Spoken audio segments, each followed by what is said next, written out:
माफ कर देना शादीशुदा औरतें, लेकिन ये जो मैं बातें बोलने जा रहा हूँ ना, शायद आपको पसंद ना आए, लेकिन ये बात सच है। रात को 9 बजे पति ऑफिस से घर आया, पत्नी ने आते ही उससे लड़ना शुरू कर दिया क्योंकि वो उसे पसंद नहीं करती थी।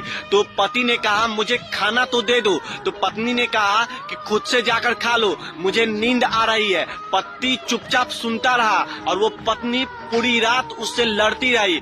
फिर सुबह में जब वो पति ऑफिस जाने के लिए तैयार हुआ और वो पत्नी से बोला कि मुझे नाश्ता तो दे दो, तो पत्नी गुस्सा हो गई और बोली कि मैं तुझसे तंग आ गई हूँ, भगवान करे तुम मर जाए। तो पति चुपचाप सुनता रहा और वो ऑफिस चला गया।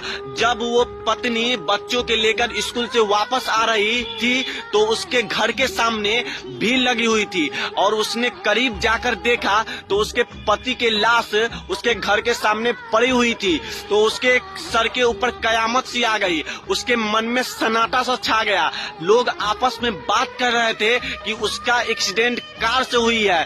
तो उसकी पत्नी चीखने लगी, चिल्लाने लगी और कही कि मनोज उठ जाओ, मैं तुमसे कभी नहीं लड़ूंगी, मुझे कुछ नहीं चाहिए, मैं तुम्हें कभी कुछ नहीं कहूंगी। मनोज उठ जाओ, तुम्हें भूख लगी हुई थी ना, चलो मैं तुम्हें खाना देती हूँ। मनोज कैसे उठता साहब, उसकी तो उसके बद्दुआ ने मार दिया था।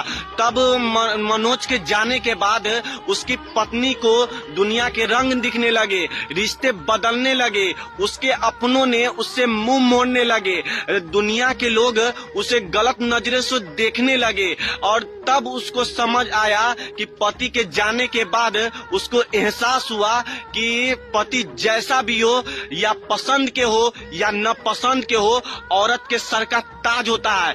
क्यों मेरी प्यारी बहनों, आप कमेंट में बता के जाना क्या ये बातें सही है या नहीं।